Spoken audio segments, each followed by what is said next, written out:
আসসালামু আলাইকুম রহমতুল্লাহি বারকাতু। গতকাল শখ করে পাখির দোকানে আমরা গিয়েছিলাম। পাখির দোকানটি জলঢাকার বাস টার্মিনালের সাথে। অত্যন্ত বিভিন্ন ধরনের পাখি রয়েছে, যারা পাখি প্রেমী তারা এখান থেকে পাখি কিনতে পারবেন। আসলে পাখি হলো আল্লাহ পাকের একটি বিশেষ নেয়ামতের সৃষ্টি, যেগুলো সাধারণত আকাশে উড়ে। কিভাবে উড়ে? তাদের হাড়গুলোতে বায়ু দ্বারা পরিপূর্ণ, ক্যালসিয়ামের পরিমাণ কম থাকে। হাড়গুলোতে বায়ু প্রবাহিত থাকায় ওজনটা হালকা মনে হয়, এজন্য তারা আকাশে উড়তে পারে। আল্লাহ পাক পাখির মাধ্যমে মানুষকে শিক্ষা দিতে চেয়েছেন এটাই, যে খালি পেটে পাখিগুলো সারাদিন ঘোরে, কিন্তু সন্ধ্যা হলে সেই পাখিগুলো পেট ভরে ফেরে। এই নিয়ে আমার একটি কবিতাও রয়েছে। আসলে পাখি যখন আপনি পুষবেন তখন আপনার মনটা নির্মল হবে।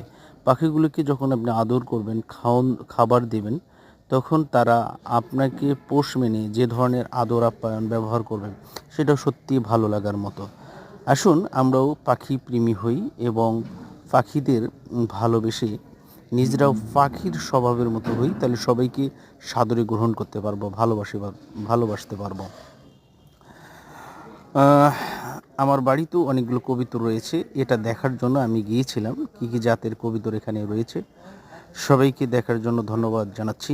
আসলে আসুন আমরা শখের বশে হলেও পাখি পুষি, মনটাকে ভালো রাখি। আসসালামু আলাইকুম।